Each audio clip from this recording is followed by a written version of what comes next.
So this morning I got up, it was 59 degrees in the house. That's a bad thing about this springtime temperature fluctuations.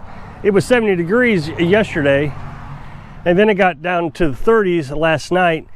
Well, you can't hardly light the wood stove with it 70 degrees outside, anticipating the 39 degrees or whatever it got down to. I did run the propane before I went to bed. I just heated up the house. It doesn't take long with that little propane buddy heater that I have. 15 minutes. The house was from, I think, 73 degrees in the house up to 80 degrees. So I went to bed, but I knew it was going to be cold when I woke up this morning. And sure enough, it was 59 degrees, so I started the wood stove. I guess I could have gotten up in the middle of the night and started the wood stove, but we managed. I mean, it's not freezing temperatures, but it was a little chilly getting out from underneath those covers. And the thing is, I guess most people living on grid, and I don't know if most people, I know my ex-wife was big in this. She turned down the thermostat down to 60 degrees when we went to bed, but she had huge, thick down comforters. But it got me to thinking, you know, we got this new generator. I showed you, what, 2 days ago? Propane, and of course I'd like to play with it, but I'm not going to play with it until the old one dies completely. But I was thinking, if Carolyn wanted an air conditioner this year, we have 2 generators now, it would be a lot easier to run both generators. Well, I could leave one down there to run the well and charge batteries or whatever, and then I could bring the other one up here. We could run an air conditioner. Now, when we were in the camper building the house, we had an air conditioner in the camper. The solar panels will run it for a little bit, but then you can only run it for about 3 hours in the hottest part of the day, 3 or 4 hours. So about 1 o'clock you would kick it on and shut it off by 4 or 5 o'clock. The solar panels did okay, but running on generators by far a lot better solution. But you're running the gas prices up. So I said, you know, I could bring that one up if she wanted to get an air conditioner. She said no. She doesn't like trapping herself in the house during the summertime. Now, last year, the house stayed very cool. It wasn't a really hot year. I mean, it got up into the 90s. I don't think it ever got up into the 100s. And if it did, it was just for a brief moment in time. So it wasn't terrible. But the whole house is completely shaded. I think I showed you this yesterday. I mean, there's just trees all the way around the house. So when that canopy covers the house, it does really well. And the metal is supposed to be more efficient for heat.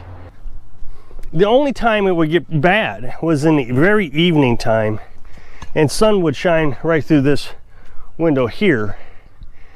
But Carolyn put well, actually what she did was took 2 pillow shams, ripped the stitches out, and she was able to make a curtain out of the pillow shams. That worked out perfectly. So house stayed pretty cool.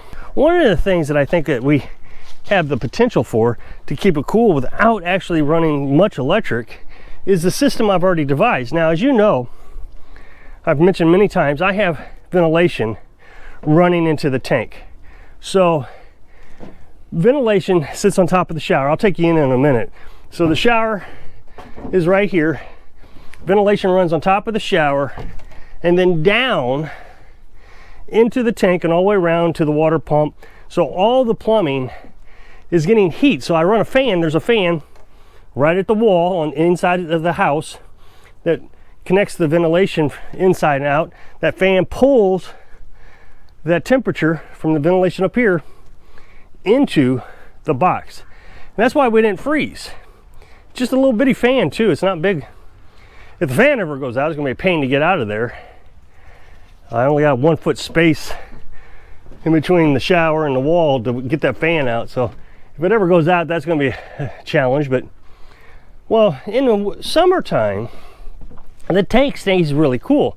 I fill it up with well water. I put 75 gallons in it. So I've never measured it, but when you open that box up in the summertime, you can get that wafted cool air comes right out of there. Last year, I would have done it, except my ventilation wasn't hooked up correctly. I didn't get the ventilation hooked up until October maybe.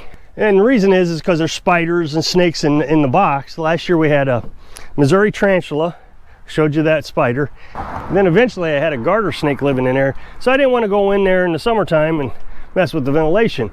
Well, now the ventilation's all hooked up. Everything's working perfectly. So what we're thinking about doing, well, it's not even that we're thinking about doing it. We are going to do it. So here's the shower right here, and you'll see that's the ventilation. I've demonstrated before, I should have brought a lighter. If I put a lighter in that, you'll see the flame go inwards because that fan is sucking that temperature from the wood stove. Now you got to remember, up here it's like maybe 100 degrees up here. It's pretty hot up here by the ceiling because that wood stove sits right on the other side over here. So I'm turning you around.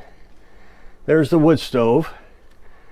So it gets pretty warm up there, and so it's sucking all that hot air. By the time it gets into the water tank, it's probably cooled off down to 80 degrees. So it works really well. Well, all I got to do to cool the house now is I can draw that air from inside the tank. What I'll do is I'll shut off the fan that is on the other side of the shower here. I'll shut that fan off. I got a little fan, just a little bitty one, that I can stick right inside this. Then I'll blow or pull the air from the tank into the house. Now you got to figure cold air falls, hot air rises. So as that cold air is coming in, it'll drop right down and cool the floor. So basically I'll be reversing the entire system to get kind of an air conditioner type of feeling. Now it won't take the humidity out. That's the big thing about air conditioners. They actually remove moisture from the air. It's basically a dehumidifier, is essentially what it is. It actually runs the same as a dehumidifier, except it uses a cooling agent or some sort of refrigerant that has a very low boiling point is what it is. I'm not going to get into science refrigeration. I had to work on refrigerators when I was on the submarine. So it won't pull the humidity out of here, but it will bring in cold air. So if you ever go to Six Flags, they have these tunnels that you can walk through, and they have these steam, well, moisture, I don't know what it is, like a wall of moisture. It'll have that kind of feeling if you've ever been through those. Now Carolyn does all her cooking outside, and this is what she was talking about earlier, is she wants to be able to have the freedom to open the door. You know, during the winter when the little propane heater's on or the wood stove is just cooling off, we try very hard not to open this door very often because it just lets all that cold air in instantly, just cools it off 10 degrees. With it being such a small house, that big hole in the wall really makes a significant difference. Well, when she's running in and out to cook, she's got to open that door several times. So what we try to do on the really cold days is right before she starts cooking, I start the wood stove. That's why I put the wood stove right next to the door. Was the wood heat would give us a barrier of heat right there at the door. As a matter of fact, if the house gets too terribly hot in there for whatever reason, if we open the door, that seems to balance everything out. So it was a good design putting that right by the door. We're never going to move the kitchen in-house. She likes it having out here. It's nice. It's especially in the spring and the fall. Come out here, cook, eat. In the summertime, we come out here and we have watermelon. She didn't want to have an air conditioner running and happen to worry about that dang door. So she wants to be able to just open it up and come out and cook. There is something to say about living a primitive lifestyle. And I don't know if anybody understands this. I just watched a video. You know, I bought that new generator, so I was watching videos about the generator. And a lot of people go camping in these RVs, and they want to make sure they got a generator big enough to run their RV air conditioner. It seems to me, why are you going camping if you are just trying to get the comforts at home? Why not just stay home? It's cheaper. So I don't know if I understand the logic of coming out here to the country and not experiencing the country. I mean, you could say the same for winter. Well, why don't you just keep it cold in there? But we are using wood heat, and there's still that primitive feel to it.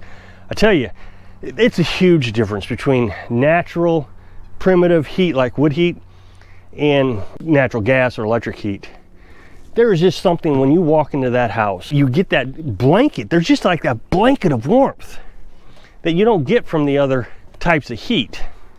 So there is that primitive feel that's just really amazing. So there's a whole experience to this. And the nice thing about living out here is everybody asks, always answering, what do you like more, hot air, cold air, you know, cold temperature, summer, winter? Everybody's always asking these things. I hate winter. Being here has really got me looking forward to every season. I really enjoy them. I've really gotten adapted to the temperature changes. I can come outside, 10-degree weather with coat on, and I'm fine. Or I can go inside where it's 90 degrees because we just started the wood stove, and I'm fine. Fall temperatures, I can sit outside on the porch with a little jacket on. Oh, I used to hate that. Of course, I like the fall leaves, but boy, I just hated coming out. It was always so cold. So every season now is an enjoyment. So hooking up the ventilation this way, this will prevent us from running the generator for an air conditioner, which I wasn't really looking forward to, but I would have done it for her if she thought she wanted to run an air conditioner. But that being said, gas prices and propane prices, I said in yesterday's video, are just getting ridiculous. I mean, I just watched a video where they're talking $10 a gallon of gas. I don't know if that's true, and I'm not big into fear mongering, but if I got to run a generator all through the summer with $10 a gallon, you're getting 11 hours of electricity from that generator for 10 bucks. That's $1 an hour. I mean, that's just insane to me. So if I can reduce our cost even further by not having to buy $10 a gallon gas, that'd be perfect. And propane has been steadily going up. I mentioned that over the summer. Propane costs went from $15 to $20 over here at the gas station. And the thing I found out today, I was looking up trying to figure out what, how propane is produced. And propane is a byproduct waste from natural gas production and oil refinery. So if you'll check out this up next box right here, I'd appreciate it. That'll take you over to my other channel. You get to watch a really funny video. So I hope I can inspire you to enjoy your dream. Thanks for watching.